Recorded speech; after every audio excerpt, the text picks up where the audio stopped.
तो इस एपिसोड की स्टार्टिंग में हम जिंग और मुफेन को बात करते हुए देखते हैं। बातों बातों में जिंग मुफेन को बताता है कि जुइन ने तुम्हारी और यून की लड़ाई वाले दिन सिटी में काफ़ी नामचीन लोगों को इनवाइट किया है, क्योंकि उस दिन यून का बर्थडे है और आगे सेरेमनी भी है जिसमें मू फैमिली के सक्सेसर को चुना जाएगा। वहीं ये सब सुनकर हम ऑडियंस समझ पाते हैं कि जुइन को पूरा भरोसा है कि उसका बेटा यून मुफेन को फाइट में काफ़ी बुरी तरीके से हरा देगा, और इसलिए उसने फाइट में अपने बेटे के जन्मदिन पर रखी है और साथ ही में सिटी के मशहूर लोगों को भी बुलाया है ताकि वो मुफेन को शर्मिंदा कर सके।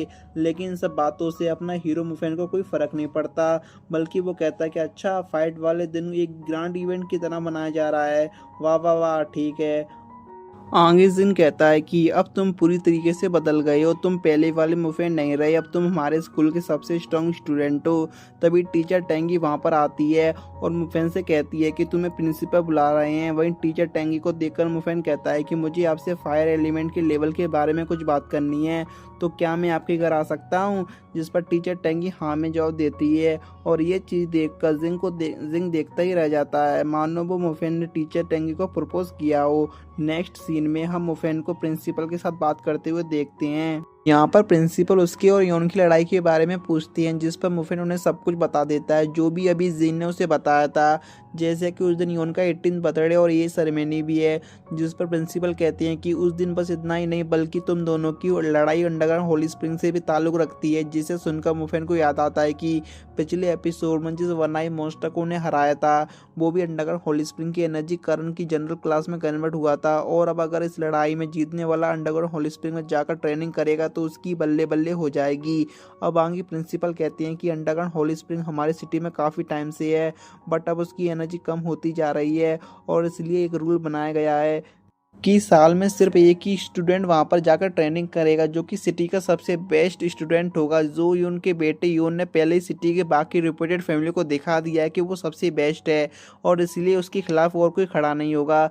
जिसे सुनकर मुफेन समझ जाता है कि योन और उसकी लड़ाई में जो कोई भी जीतेगा वो अंडरग्राउंड होली स्प्रिंग में ट्रेनिंग करने के लिए जाएगा। अगले सीन में सेरेमनी की तैयारी दिखाई जाती है, जहाँ पर दो वेटर बात कर रहे थे कि, और उनकी बातों से हम समझ पाते हैं कि मू फैमिली में सभी नौकर मुफेन के डैड को काफ़ी अच्छा मानते हैं, लेकिन मुफेन को नहीं। उन्हें लगता है कि मुफेन योन के साथ लड़कर बेवकूफ़ी कर रहा है, क्योंकि योन अपनी उम्र के बच्चों में काफ़ी स्ट्रॉन्ग है, क्योंकि उसकी बहुत रिच ट्रेनिंग हुई है। इतना ही नहीं, लोगों को ये बात भी पता होती है कि बचपन में मुफेन मुनिंग को लेकर नहीं भागा था, बल्कि मुनिंग मुफेन को लेकर भागी थी।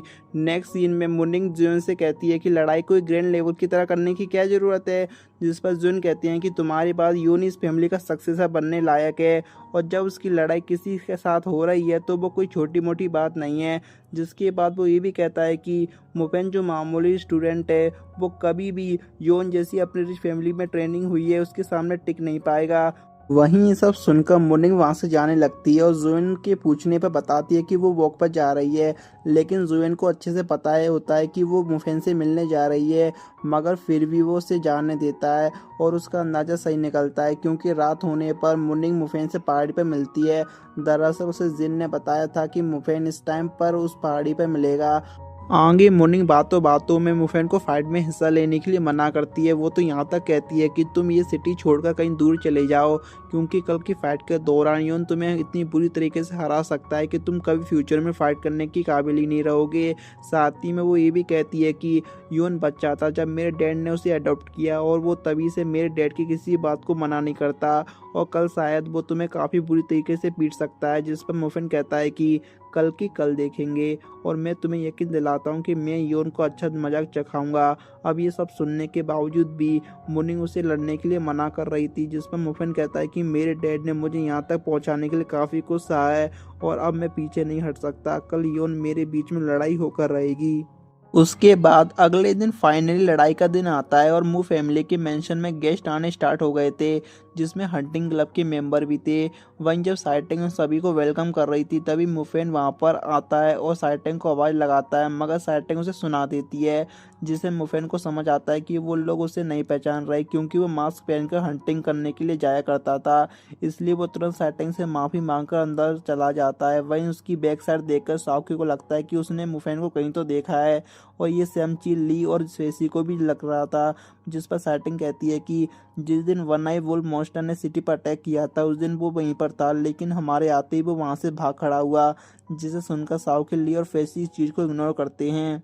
वहीं आगे हम देखते हैं कि मू फैमिली के अच्छे खाने को देखकर मुफेन तुरंत उसे ठूसने लगता है, मानो से फाइट की कुछ पड़ी ना हो। तभी इंस्पेक्टर कॉन्ग वहां पर आते हैं और उससे पूछते हैं कि तुम्हारी आज यहाँ पर फाइट होने वाली है और तुम यहाँ पर लगे पड़े हो बेटा। जिस पर मुफेन कहता है कि ऐसा अच्छा खाना फिर कभी खाने के लिए नहीं मिलेगा, आओ तुम भी खा लो। आगे इंस्पेक्टर कॉन्ग मुफेन को एक बार फिर ग्रेजुएशन के बाद उनकी गर्मी को शामिल होने के लिए कहते हैं, मगर इस बार भी मुफेन उन्हें मना कर देता है कि ये कहकर कि माउंटेन और फॉरेस्ट से जाना सिटी पसंद है। जिसे सुनकर इंस्पेक्टर वहां से चले जाते हैं। वहीं जब मुफेन खाना ठूसने में बिजी था तभी जेन अपने दोस्तों के साथ उसे आवाज लगाता है, जिसे प्रिंसिपल ने यहाँ पर स्कूल की तरफ से इनवाइट किया था। उनका एक साथी मुफेन से कहता है कि स्कूल का नाम मिट्टी में मत बुलवा देना यार, जिस पर मुफेन कोई जवाब नहीं देता क्योंकि वो तो लजीज खाना खाने में बिजी था। इसके बाद जुएन यून के साथ एक बढ़िया सा स्पीच देता है। वो कहता है कि भाइयों और उनकी बहनों, हमारे सिटी का फ्यूचर इन यूथ पर डिपेंड है और मैं उम्मीद करता हूँ कि मेरी ही तरह बेटे योन भी सिटी के लिए अच्छा काम करेंगे। साथ ही में वो ये भी बताता है कि आज हमने यहाँ पर दो यूथ की लड़ाई रखी है जिसमें हम समझ पाएंगे कि वो कितने पावरफुल हैं। और फिर गाइस इसी के साथ हमारा एपिसोड यहीं पर खत्म होता है।